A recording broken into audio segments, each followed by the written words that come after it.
वणक्कम दोस्तों, कैसे हैं आप लोग। एक और ट्रैवल ब्लॉग में आप लोगों का स्वागत है। इस वक्त जहां पर मैं खड़ा हूं वो दुनिया का सबसे बड़ा एक्टिव हिंदू कॉम्प्लेक्स टेम्पल है। एंड जो आप मेरे पीछे देख सकते हो राजगोपुरम, ये दुनिया का सबसे बड़ा गोपुरम है। मैं इस वक्त हूँ श्रीरंगम नाम की एक जगह पर जो कि त्रिची के बहुत पास है, तमिलनाडु में। एंड इस वक्त मैं खड़ा हूँ श्री रंगनाथ स्वामी मंदिर के अंदर। मैंने दर्शन किया है और आपको भी पूरा एक्सपीरियंस करवाऊंगा जो ये पूरा एरिया है। आप यहाँ पर कैसे आ सकते हो, कहाँ रहोगे, क्या कॉस्ट लगेगा, क्या कनेक्टिविटी है, अंदर जो मैंने एक्सक्लूसिव चीज़ें देखी वो आप कैसे जो यहाँ पर दर्शन करने आते हैं, बिकॉज इतना बड़ा मंदिर है कि आप कुछ ना कुछ मिस कर ही जाओगे। तो कैसे आप अपने दर्शन को बेस्ट बना सकते हो, विष्णु भगवान की जो प्रतिमा है उसको कैसे देख सकते हो, सब कुछ इस वीडियो के अंदर बनाऊंगा। बट मैं बहुत खुश हूँ इस वक्त क्योंकि ये है दुनिया का सबसे बड़ा हिंदू टेम्पल एंड मैं यहाँ पर आपको आज दर्शन करवाने वाला हूँ। So let's get started. तो मैं अपना टेम्पल टूर स्टार्ट करवाता हूँ आपको। जो यहाँ की सबसे इम्पोर्टेंट चीज़ है वो है ये राजगोपुरम। आप अगर फोटोज देखोगे तो you will know what I am talking about, क्योंकि इतनी फेमस फोटो है ये। इंडिया की, दुनिया की किसी भी मंदिर के सामने की सबसे बड़ी गोपुरम है। 216 फीट इसकी हाइट है। एंड यही जो अगर आप हिंदू टेम्पल्स देखोगे तो जहाँ से गोपुरम चालू होता है वहीं से टेम्पल प्रमाइसेस चालू होता है। हालांकि मेन टेम्पल जो है वो आगे जाकर है और गोपुरम है उसके नीचे नीचे नीचे आपको जाकर आगे जाना पड़ेगा मेन टेम्पल एंटर करने के लिए। But then this marks the beginning of the temple area. तो जो टेम्पल के बीच में शहर बसा है, जनरली शहर के बीच में टेम्पल बसता है और यहाँ पर टेम्पल के बीच में शहर बसा है, तो काफ़ी एक्स्ट्राऑर्डिनरी ये जगह को बना देता है। तो जैसे हम अंदर जा रहे हैं राजगोपुरम को पीछे रखते हुए मैं आपको थोड़ा लोकेशन बता देता हूँ इस जगह का। Basically this place is Srirangam and यहाँ पर it's situated on an island. दो रिवर्स है, एक तरफ कावेरी रिवर है और एक तरफ कुल एक है शायद। एंड से करीब 60 किलोमीटर यहाँ पर आपको आना पड़ेगा। यहाँ पर आने के लिए आप ऑटोज ले सकते हो। त्रिची तक आप प्लेन से आ सकते हो एंड या फिर ट्रेन से भी आ सकते हो एंड वहाँ से आप ऑटो या कैब ले सकते हो। लेकिन इट विल बी बेटर अगर आप श्रीरंगम में ही रहो, श्रीरंगपट्टनम में ही रहो आइलैंड पे। यहाँ पर आसपास बहुत सारे होटल्स हैं। मैं रुका हूँ एक होटल में जिसका नाम है Shri Shubham residency, which is around 750 meters from here. Actually ये राजगोपुरम के बाहर निकलते ही होटल विमाना नाम का एक होटल है। तो अगर आप पास में रहोगे दर्शन भी कर पाओगे ईजिली, बार बार दर्शन कर पाओगे। तो आइलैंड के बीच में है ये, दोनों तरफ रिवर है। त्रिची यहाँ से थोड़ी दूर है, तो आप त्रिची में ना रुक के यहीं पर रुके अगर आप इस मंदिर के दर्शन करने आ रहे हो तो। लेकिन स्टेशन और एयरपोर्ट त्रिची के पास ही है, तो वो आपको याद रखना पड़ेगा। अब मैं यहाँ पर थोड़ी सी हिस्ट्री बताता हूँ आपको और अंदर क्या क्या देखना है, बिकॉज बहुत मेस्मराइजिंग हिस्ट्री है इस जगह की और बहुत सारे इंपॉर्टेंट चीज़ है जो आप अंदर देख सकते हो। मुझे 2-3 भले लोग मिल गए just by the way of it, क्योंकि मैं ब्लॉगिंग कर रहा था और उन्होंने मुझे पूरी हिस्ट्री बताई, तो मैं आपको थोड़ी सी बताता हूँ उसमें से। तो बेसिकली आप ये जो देख रहे हो ये राजा गोपुरम है, main gopuram. And this is not the highest, this is the second highest gopuram in India. Murudeshwar जो है कर्नाटका में, शायद that has become the highest, मुझे यहाँ पे कोई बता रहे थे। So this might be the second highest, but in ancient India this was the highest one. And उसके बाद यहाँ पर छोटे छोटे गोपुरम है जो अलग अलग डायनेस्टीज ने कंप्लीट करवाए हैं। तो Raja Gopuram was completed by Vijayanagara dynasty. यहाँ पर आपको पल्लवा डायनेस्टी और उसके बाद चोला डायनेस्टी, विजयनगर एम्पायर के एम्बलम्स भी दिखेंगे दीवार पर जो मैं दिखाऊंगा। लेकिन इंटरेस्टिंग बात क्या है, जो यहाँ पर रिसाइडिंग डीटी है श्रीरंगम, जो कि नारायण अवतार विष्णु भगवान के ही एक अवतार है या विष्णु भगवान ही है, वो यहाँ पर स्लीपिंग मुद्रा में, सोती हुई मुद्रा में, लेटी हुई मुद्रा में है। आपको उनका जो स्टैचू है वो छोटा एक स्टैचू रहेगा डीटी, उनके पीछे ये सोते हुए अवतार दिखेंगे, तो आपको ध्यान से देखना पड़ेगा। उसके अलावा जो लक्ष्मी माँ है, जो उनकी वाइफ, उनका अलग से मंदिर है। यहाँ पर देखिए मैं आपको दिखाता हूँ, कहीं तो था ये आप जो देख सकते हो 2 फिशेज एंड हुक, ये है पल्लवा डायनेस्टी का चिन्ह। तो यानी कि आज से 400 साल पहले वो चिन्ह बनाया गया है। एंड आगे हम विजयनगर एम्पायर का भी देखेंगे। तो जो रिसाइडिंग डीटी है बेसिकली विभीषण उनको यहाँ पर लेकर आए थे अयोध्या से, श्री राम भगवान उनको दिए थे। यानी कि रामायण के से भी पुराना है ये स्टैचू, रामायण के टाइम से, लेकिन इसका मतलब क्लियरली इसका विवरण किया गया है। यहाँ पर आप देख सकते हो टेम्पल मार्केट, आज एकादशी है एंड आज एक बहुत बड़ा फेस्टिवल है यहाँ पर, जहाँ पर लक्ष्मी माँ जो है उनको सजाया जाएगा। एंड अभी 6:30 से वो स्टार्ट होने वाला फंक्शन, इसलिए सब पब्लिक वहाँ पर जा रही है। तो यहाँ पर एक और फास्ट फॉरवर्ड करते हैं इस्लामिक इन्वेजन, क्योंकि इस्लामिक इन्वेजन तो हर जगह है, हर बड़ी मंदिर पे। तो यहाँ पे मलिक कफूर, अलाउद्दीन खिलजी बिनते दिन बिसरिया में जो आपने मूवी में देखा है, वो आया था यहाँ पर इन्वेड करने के लिए और डिस्ट्रॉय करने के लिए। लेकिन वो डिस्ट्रॉय नहीं कर पाया क्योंकि यहाँ के लोगों ने, यहाँ के जो राजा थे, यहाँ के जो शिवाइट्स वैष्णवाइट्स थे, उन्होंने इस जगह को प्रोटेक्ट किया और बचाया।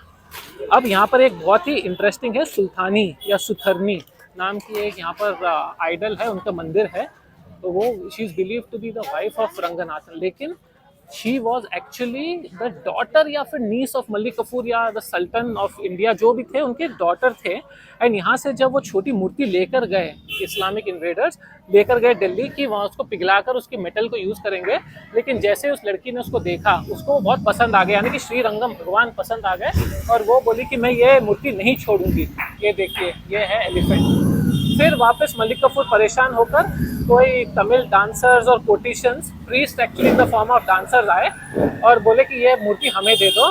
तो मलिक कफूर ने बोला हाँ लेकर जाओ, क्योंकि he was fed up of Suthrani being so obsessed with this particular idol. लेकिन सुथरनी ने कहा जहाँ वो मंदिर, जहाँ वो आइडल जाएगा, जहाँ श्रीरंगम जाएंगे, मैं भी वहीं जाऊंगी। एंड वो यहाँ पर आई वापस दिल्ली से, एंड यहाँ पर आकर टेम्पल की सीढ़ियों पर ही वो मर गई। एंड इसीलिए उनके ऑनर में यहाँ पर उनका भी एक आइडल है। और it is said that I mean the Vishnu भगवान श्रीरंगम की वाइफ है वो भी, amongst all the others. So that is a little bit of interesting story. यहाँ पर देखिए बिफोर एंटरिंग द टेम्पल ये मेन गोपुरम आ गया है। यहाँ पर भी आप देख सकते हो, वहाँ पर ये नरसिम्हा अवतार है, और यहाँ पर ये वामन अवतार है, और गंगा माँ यहाँ से फ्लो हो रही है, उनके ब्रह्मा जी पैर धो रहे हैं और गंगा माँ फ्लो हो रही है। तो काफ़ी यहाँ पर इंटरेस्टिंग हिस्ट्री। और मुझे एक दोस्त मिल गए थे, वो बता रहे थे पूरी हिस्ट्री जगह की अलग अलग। सब कुछ तो मैं याद नहीं कर पाया, सब कुछ तो मैं मतलब प्रोनाउंस नहीं कर पा रहा हूँ नेम्स, लेकिन बहुत इंटरेस्टिंग हिस्ट्री है। Basically this is the most important temple for Vaishnavites, जो विष्णु भगवान को मानते हैं उनके लिए नंबर 1 टेम्पल ये है। Number 2 is Tirupati Balaji, and number 3 is in Kanchipuram. But that is why the hub of so many story, so much history and wonderful architecture. तो भाई साहब यहाँ पर आए तो आप ये सब ध्यान में रखें। अब हम अंदर चलते हैं दर्शन करने के लिए। तो ये आ गए हम मेन एंट्रेंस के सामने, यहीं से अंदर हम मेन मंदिर में एंटर करेंगे। चप्पल वहाँ पे आप खोल सकते हो, यहाँ पर पता चला है कि बैग्स अंदर लेकर जा सकते हैं। रोड जल रही है एकदम, मेरे पैर भी जल रहे हैं क्योंकि मैं चप्पल खोल चुका हूँ। यहाँ से हम एंटर करेंगे, कभी कभी लॉन्ग क्यू होती है तो वहाँ से एंटर करना पड़ता है, but now we will go straight inside the temple. ये आ गए हम टेम्पल प्रमाइसेस में, एंड अभी थोड़ा खाली लग रहा है। यहाँ पर आप गाइडेड टूर भी ले सकते हो, बट मैं खुद से ही अंदर जाऊँगा। तो यहाँ अंदर दर्शन करने आए हैं हम। ये है स्पेशल 100 रुपीज़ की लाइन, जहाँ पर भी बहुत ज़्यादा भीड़ है। फ्री वाले दर्शन में तो मतलब हालत ख़राब हो जाएगी। मैं इस लाइन में जाऊँगा 1-1.5 घंटा तो लगेगा लग रहा है। दर्शन करने भी जा रहे हैं 100 रुपीज़ की स्पेशल लाइन में। उसके आगे मैं फिल्मिंग नहीं करूँगा क्योंकि भगवान का घर है, वहाँ पर फोटोग्राफी नहीं करनी चाहिए। लेकिन वहाँ से निकल के बाकी जगह आपको दिखाऊँगा और एक्सपीरियंस भी शेयर करूँगा। लेकिन रश तो बहुत है अभी। तो मंदिर के दर्शन तो हमने कर लिए, जो रंगनाथर स्वामी थे। पूरी स्टोरी, पूरा एक्सपीरियंस बताऊंगा। लेकिन यहाँ पर देखिए, बहुत ही एक्सक्लूसिव व्यू पॉइंट पर आया हूँ मैं, और यहाँ से पूरा पैनोरामिक व्यू दिख रहा है मंदिर का। और जो भी गोपुरम है वहाँ पर पीछे आप देख सकते हो, राजा गोपुरम, जो दुनिया का सबसे बड़ा टेम्पल गोपुरम है, वो आप पीछे देख सकते हो।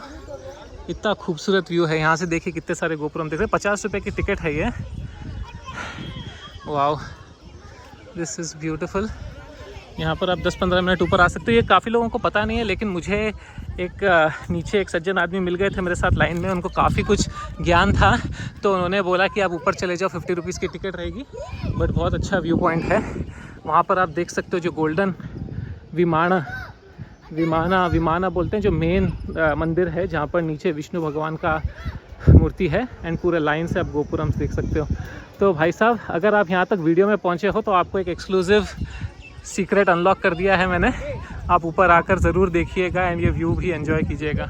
तो दर्शन का एक्सपीरियंस बहुत सरियल था, लेकिन कुछ चीज़ें हैं जो आपको पता होनी चाहिए। जो मेन मंदिर है श्री रंगनाथर स्वामी, यानी कि विष्णु भगवान की जो ये आइडल है, वो एक स्लीपिंग आइडल है। सामने स्लीपिंग आइडल के आपको उनकी मूर्ति दिखेगी, लेकिन पीछे ब्लैक कलर की एक स्लीपिंग आइडल है, जो काफ़ी लोग मिस कर जाते हैं क्योंकि अंदर थोड़ा अंधेरा होता है एंड इतना भीड़ है कि चलो चलो चलो चलो, अगर आपको पता नहीं हो तो। एंड उसकी पद्धति क्या है, आप जैसे ही दरवाजे पे जाते हो, आप पहले उनके पैर देखना चाहिए। That is the procedure, right to left. तो आप पैर देखो एंड क्विकली उनके सर के पास आ जाओ। ऐसे लेटे हुए अवतार में है, बहुत खूबसूरत है। I mean it is marvellous. तो वो आप मिस्टेक मत करना। 100 रुपीज़ की एक लाइन रहती है और फ्री में भी आप दर्शन कर सकते हो। 100 रुपीज़ में मुझे, आज रश बहुत है, आज एकादशी है किस्मत से, तो मुझे लगे करीब 45 मिनट्स 1 आवर लगे, नहीं तो ज़्यादा भी लग सकते हैं, थोड़ा कम भी लग सकते हैं अगर आप ऑफ टाइम पर आओ तो। लेकिन वो दर्शन जो एक्सपीरियंस था वो इनक्रेडिबल था। मुझे अंदर ही एक और साथी मिल गए जो यहाँ के लोकल थे, और उन्होंने उनको हिंदी नहीं आती थी और मुझे तमिल नहीं आती थी, तो उन्होंने टूटी फूटी इंग्लिश में मुझे काफ़ी कुछ समझाया सिखाया। ये ऊपर का व्यू पॉइंट भी मैंने जो दिखाया आपको उन्होंने ही बताया था मुझे, तो बड़ा मज़ा आ गया। मैं टेम्पल के बाहर चल के आपको और डिटेल्स देता हूँ। तो ऐसे तो इस टेम्पल में ऑलमोस्ट 50 या 60 अलग अलग श्राइन्स है अलग अलग भगवान के, लेकिन जो मेन है वो श्री रंगनाथर है, श्री रंगनाथर स्वामी। एंड उनके पीछे ही, वहाँ पर वो अकेले हैं, उनके पीछे ही एक और मंदिर है जहाँ पे श्री रंगनायिका है, यानी कि लक्ष्मी माता। दोनों का मंदिर अलग है। यहाँ की सबसे खास बात एक और ये है कि जो आचार्य रामानुजा थे उनकी भी यहाँ पर एक्चुअल बॉडी प्रिजर्व्ड है। तो हिंदू धर्म में तो हम डेथ के बाद बॉडी को जलाते हैं, लेकिन रामानुजा की बॉडी, आचार्य रामानुजा की बॉडी यहाँ पर प्रिजर्व्ड है, यहाँ पर आप देख सकते हो, तो वो भी मिस मत कीजिएगा। अब हम आ गए हैं बाहर टेम्पल प्रेमाइसेस के दर्शन कंप्लीट करने के बाद। देखिए अंदर देखने के लिए बहुत कुछ है, इतनी हिस्ट्री है यहाँ की। ये टेम्पल माना जाता है, जो मूर्ति है वो तो रामायण एरा से भी पुरानी है। भगवान श्री राम ने विभीषण को दिया था इस मूर्ति को श्रीलंका लेकर जाने के लिए, लेकिन बीच में ओह च्युइंगम, हाँ ओके ओके, तो नीचे किसी ने च्युइंगम फेंक दिया है। भाई ऐसा मत करो यार, भगवान के घर पे आके च्युइंगम ये सब गंदगी मत कराओ। और oh there is not chewing gum, ये थोड़ा सा मल है, मल। स्वच्छ भारत अभियान। यहाँ पर मेरे गजराज भी हैं पीछे, गणपति बप्पा है यहाँ पर पीछे। तो हाँ, मैं कह रहा था विभीषण को दिया था ये मूर्ति यहाँ पर श्रीलंका लेकर जाने के लिए, लेकिन बीच में कुछ हो गया कावेरी नदी के बीच में, एंड फिर वो मूर्ति यहीं पर रह गई। तो ये मूर्ति तो मतलब हजारों लाखों साल पुरानी है, लेकिन ये मंदिर डेवलप किया गया है 2 से 2.25 हजार साल पहले, या कि into the BCs। This is also one of the oldest temples in the world and the largest Hindu temple complex. आप गूगल करोगे तो वो दिखाएगा कि जो पशुपतिनाथ मंदिर है नेपाल में, वो सबसे बड़ा कॉम्प्लेक्स है। बट ठीक है, इंडिया में तो 100% गूगल में भी यही दिखाएगा कि श्री रंगनाथ स्वामी मंदिर ही in Tiruchirappalli is the biggest temple complex in the country and it's beautiful. यहाँ मंदिर से बाहर निकलते ही पूरा टाउन है और मार्केट भी है। तो यहाँ पर फेमस जूस सेंटर है, आप देख सकते हैं। एंड ये पूरा जो टेम्पल का प्रमाइसेस है, जो राजा गोपुरम है, वो एकदम आगे है। एंड वहाँ से आप पैदल चल के आते हो यहाँ पर, और यहाँ पर मंदिर में प्रवेश करते हो दर्शन करने के लिए। तो दोस्तों, मंदिर के आगे हादसा हो चुका है। जिंदगी में पहली बार मेरे जूते चोरी हो चुके हैं। हालांकि मैंने अपना दिमाग लगा के बहुत स्ट्रैटेजिकली मेरे जूते अलग अलग रखे थे, लेकिन अब वो यहाँ पर नहीं है। तो या तो उन्हें कहीं रख दिया गया है जो मुझे लग नहीं रहा, या फिर वो चोरी हो गए हैं, विच इज़ मोस्ट लाइकली। चलो, जैसे सलमान खान की एक पिक्चर में है, जूते चोरी नहीं होते, जिसे ज़रूरत है वो लेकर जाता है। तो शायद वैसा ही हुआ है, मुझे नए जूते ढूंढने पड़ेंगे। तो दोस्तों, दर्शन भी करवा दिए मैंने, आपको डिटेल्स भी दे दी पूरी जगह की। एंड उम्मीद कर रहा हूँ कि आप लोगों को जब यहाँ पर आओगे दर्शन करने में मदद मिलेगा, लेकिन आकर दर्शन ज़रूर करना। अब मेरी चप्पल हो गई है चोरी, तो मुझे चप्पल दुकान ढूंढनी पड़ेगी। मैं सोचा बहुत देर तक कि और किसी की चप्पल चुरा लेता हूँ, फिर बोला नहीं यार, ऐसा नहीं करना चाहिए। बट भगवान से प्रार्थना है कि सबको ही ज़िंदगी में आगे बढ़ाएं, अपने देश को भी आगे बढ़ाएं, आप मुझे आगे बढ़ाएं सब्सक्राइब करके, इस चैनल को लाइक करके, इस वीडियो को। कोई भी क्वेश्चंस हो तो मुझे आप कमेंट सेक्शन में पूछ सकते हो, मैं उसको रिप्लाई करके बता दूंगा। बड़ी खुशी हुई मुझे यहाँ पर आकर। उम्मीद कर रहा हूँ आपको भी व्लॉग देखकर उतनी ही खुशी हुई होगी। आपको क्या करना है पता है ना, अगली बार तक ऐसे ही मंदिर विजिट करते रहिए, ऐसे ही मेरे व्लॉग देखते रहिए। बोलिए Ganpati Bappa Morya and keep travelling. See you all.